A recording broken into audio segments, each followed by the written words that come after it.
What is even the problem of northern governors self? Why are they kicking against this tax reform bill? I think it is high time our northern brother realize that the northern politicians and the northern governors is their biggest problem. Everything is not Tinubu. Your leaders in the north are also your problem. Take it or leave it. Like, why are they kicking against this new tax sharing formula? Don't get me wrong. I'm not referring to northern people or northern youth, but you see this, they are politicians and governors. They are the real demon. They kick against regional government. They said they want fiscal federalism with autonomous given to the states. Now, they are still kicking against tax reform bill. Is the new tax reform bill actually targeting the north? That's the question many people are asking. But guess what? This video you're about to watch, this guy has come out to lambast the northern leaders, saying that it's out of them being lazy. That is why the north is lagging behind, that they only concentrate in arranging marriages for their youths, getting them into like a form of forceful marriages at young age, and they end up giving birth to children they can't even take care of. That is also helping the north to be lagging behind. So guys, we all know that when it comes to development, the northern leaders are not doing well in terms of making sure they develop their region. And when it also comes to education, the state governors are not putting in their best, because we have the majority of the out-of-school children in the north. And most times the state government ignore all these things, and you see these children moving around in the north begging. So many people have argued that Tinubu's tax reform is going to favor Lagos and Ogun State because of the number of companies and factories and all the offices that are located in this area. That Tinubu is just focusing on Lagos State and also Ogun State to get the best chunk of whatever is going to come out from the tax reform bill. While others are saying that this tax reform bill is good because it's going to put every state, keep every state on its toes to start working, especially in the north, where they only depend on coming to Abuja to take whatever is being shared, and then they go back without thinking outside the box, to know what to do to ensure that their states become productive. I mean, in the north, we have seen where governors arrange marriages, for young youths. Instead of empowering them, they arrange marriages for them, and then they end up giving birth to children which end up on the street begging, and at the end of the day, they will be causing nuisance to the state. Instead of being an asset, they will now become a liability. So guys, I'm going to let you watch this video where this guy is really angry, lambasting the northern leaders for not sitting up, for not helping their region, for not doing the right thing. And now he's saying that why are they blaming Tinubu for everything? They blame Tinubu, that Tinubu is not their problem. After all, Buhari favored them by focusing mostly on the north. Probing. So guys, I'm just going to allow you listen to what this guy has got to say about the north being the one causing the problem that is affecting them, not the new tax reform bill. Just take a look for yourself. When we say that the northern leaders are lazy and they like to eat where they don't contribute, the majority of our northern brothers and sisters thinks it's an attack on the north, or maybe it's an agenda. Before I say anything, I would like you to see this video. Yeah, it is very, very important. Terrorism. Hello and what's up, guys? I came across an interesting piece online about the reasons why northern Nigeria is often perceived as being resistant to restructuring. It featured a statement attributed to Atiku Abubakar, which reads, "So I don't know what those who are against restructuring are afraid of. Those afraid must be lazy. We fought the civil war with the Igbo. Today, the Igbo have been completely rebuilt, but we still find mud houses in the north. Is it the fault of Easterners that the north is like that?" Well, this is not intended to spark a tribal superiority contest, but let's analyze this statement critically. To be honest, mud houses can be found in remote villages across every region of Nigeria. Laziness also exists in every tribe, but it seems more pronounced in the north, where reliance on government stipends has become a norm. Many northern leaders appear to prefer sharing monthly federal allocation generated by other regions instead of thinking strategically about sustainable development. Often, after receiving these funds, they invest a token in mass marriages for unemployed youths of their state, equipping them with shoe-shining kits, wheelbarrows, and other menial tools. These youth then go on to marry multiple wives producing children they can hardly cater for. By the time these children reach the age of 4, they are sent to the street to beg and later used as tools for voting power during elections. Sadly, this cycle makes them vulnerable to brainwashing, leading to involvement in banditry, terrorism, and other societal vices until this culture of mass marriages and uncontrolled childbirth is addressed. Insecurity in the north and across Nigeria will persist. Another notable trend is that many northern youth aspire primarily to federal government roles in politics, the military, police, immigration, customs, and similar agencies. The quota system, which disproportionately favors the region, fuels this ambition. It is not uncommon to find that in a batch of 1,000 military recruits, 80 might be from the north. This pattern is mirrored across other prestigious federal institutions, which may explain the resistance to restructuring. It threatens to disrupt their primary source of privilege and federal patronage. These people have vast lands, a large population equating to considerable manpower, and abundant natural resources highly sought after. Yet, much of the region, particularly in states like Borno and Zamfara, said to have gold deposits surpassing those of Ghana, has been overturned by Boko Haram and bandits. If their leaders are not lazy, what has stopped them from putting on their thinking caps and figuring out how to generate internal revenue for their state instead of relying solely on the federal government allocations and oil revenues from the Niger Delta? Anyways, let me not bore you with too much talk.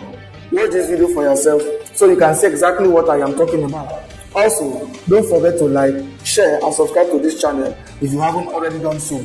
Take a look, guys, and remember to share your thoughts after watching.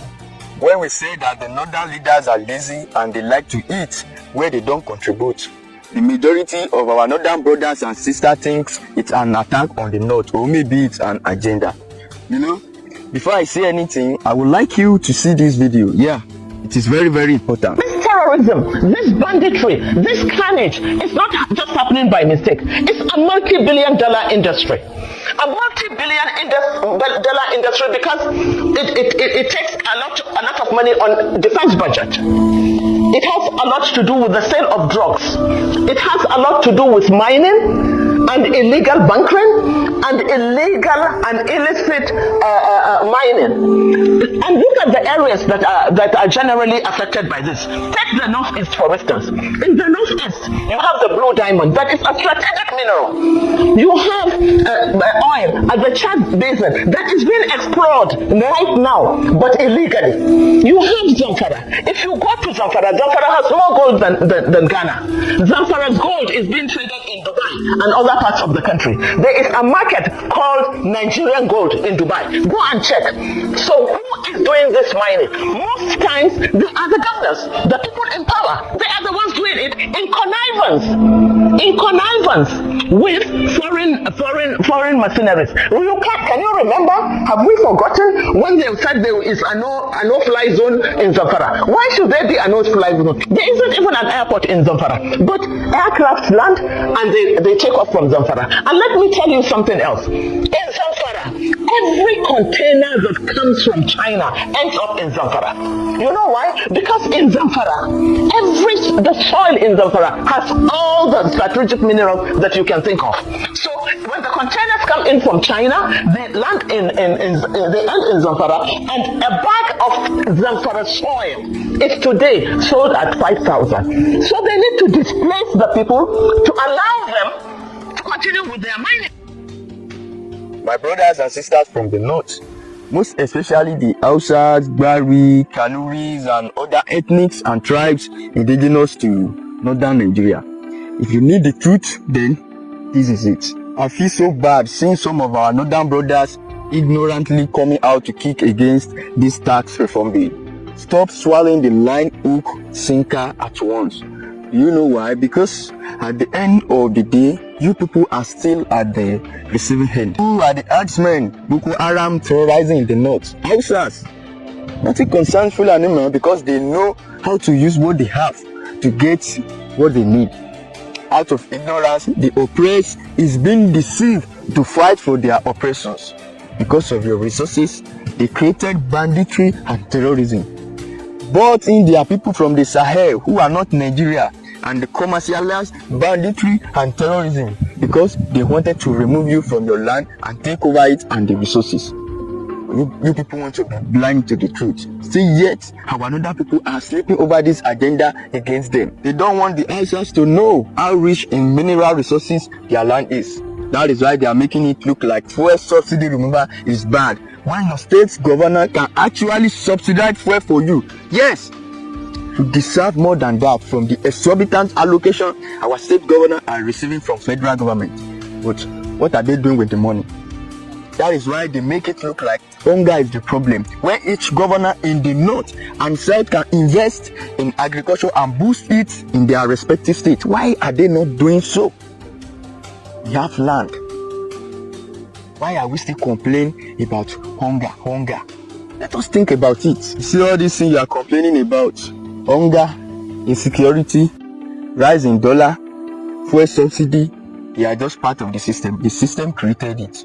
My dear brothers and sisters from the north, I keep telling you that Tinubu is never your problem. Take it or leave it. Go and hold your leaders accountable. Everything you are complaining about, you have the solution in the hands of your governors and your local government chairman. Do you know why? Because they are the closest government to the people. Yes, hold them accountable and ask them what they are doing with the money they are receiving. And I have seen this trend on social media where people are complaining that is it the governor that will bring down fuel to 100 naira? My dear, your governor can do it. Yes, I have said it earlier. Your governors can do it. At least state allocation has been increasing as the effect of subsidy removal. Ask your governor what they are doing with the money. Tell them to use the money to subsidize fuel for your state. Yes, very simple. Zulum has already started something similar. By doing what? Subsidizing fuel for the farmers. Let them subsidize fuel for their state. Yes. If fuel scarcity or fuel is the problem, tell them to subsidize it for you. All these governors are just there for nothing. This is why you see a governor crying because of tax reform. Tax reform bill. Imagine a whole leader of a state. These people don't have shame. A leader who doesn't know how to solve problems does not deserve to lead. You resign if you don't know what to do. Yes, a leader needs to be a visionary, a strategic thinker, and a technocrat. Lazy leader, lazy governor who wanted to pie themselves because of our entitlement mentality. We are just deceiving ourselves with unitary system. Meanwhile, everybody is playing regional politics. We all know the truth. You know that Nigeria is not a nation, but a country of many nations. Every region is playing regional politics and pursuing regional interests. Don't be surprised that Southeast don't even want the tax reform bill. Because we don't want to talk. This is to tell you we need regional government. Let us readjust this system and constitution and negotiate it back to regional government. Now, we have two options. Is either tax reform or we go back to regional government. It's as simple as that. What is even the problem of northern governors self? Why are they kicking against this tax reform bill? I think it is high time our northern brother realize that the northern politicians and the northern governors is their biggest problem. Everything is not Tinubu. Your leaders in the north are also your problem. Take it or leave it. Like, why are they kicking against this new tax sharing formula? Don't get me wrong. I'm not referring to northern people or northern youth. But you see this, they are politicians and governors. They are the real demon. They kick against regional government. They said they want fiscal federalism with autonomous given to the states. Now, they are still kicking against tax reform bill. What do they want? What is the real problem? What is the color of your problem? Let us know. Yes, the northern politicians, northern governors should wake up. Wake up. We are no longer in the early 2000s where we rob Peter for poor. No. We are no longer in the era of waiting for free money again. No. Every governor needs to work. If you must spend money, then you must work for it. There is no free money again. No region is born to rule again. No. And no region is born to slave or suffer. No. Maybe that is in the past. We are all equal. As a matter of fact, every state needs to bring something to the table. You can't bring barely nothing to the table and be taking something tangible from the table. No. You cannot be robbing Paul to pay Matthew. No. It does not work that way. It does not. States like Port Harcourt, Lagos, Akwa Ibom, Ogun State are working so hard to generate VAT. But upon remitting it to VIRS, the hard-earned tax that PHE remit is now being shared to that region that does not bring anything to the table. That is cheating. Pure cheating. Why should someone be working and some people will be taking the profit? Is that what you call one Nigeria? No, that is robbery, exploitation, and abnormalities. I mean, how can northerners whose religion does not allow beers to be sold in the northern region due to Sharia law still be sharing from the VAT collected from beers that the same northerners don't drink? Beer that is haram to them, then the VAT money also must be haram. It should be haram. If we must get it right, then we must decentralize this power. Let us start from tax reform bill. It is very easy to share from the VAT and the dirty money they make from beer, but you don't want to partake in generating the money. I think the northern politicians need to wake up. They are no longer in a military regime again. This is 2024. They need to start working and be accountable directly to their people. Tinubu can't oversee the whole 36 states, and that is why we have governors. But now that the power is about to be decentralized, why is it that the northern politicians are still afraid to face their fears? They only wanted to embezzle free money they don't work for. That is why it is very easy to steal public funds. Why? Because they don't work for it. Because they don't labor for it. It is not their idea that brought the money to the table. So why won't they lavish it? Imagine if they are the one who brings the idea to generate it, to generate the VAT. Would they be embezzling money anyhow? Look at the VAT they are collecting. Is it reflecting on their people? No. Is it reflecting their region? No. But they want this system so that they will keep blaming someone at the federal. They don't want to work. If we recall, this is what UK was fighting Buhari against in 2021. In fact, they even charged FIRS to court in Rivers State. Even some other states joined, state like, is it not, in Lagos State. Because we can't have some states working tirelessly while some states are not ready to do anything. At the end of the day, when the VAT is being shared, state that brings nothing to the table will still get the larger share. Simply because they have big land mass and huge population. Crazy sharing formula. Why can't they take the advantage of population and the big land mass they have to bring something to the table? Zamfara Gold should be for Zamfara alone, but PH VAT, Lagos State VAT, and the Niger Delta VAT, even their oil is for Nigeria. We have to get it right. Step by step, we must follow it. We must unbundle everything.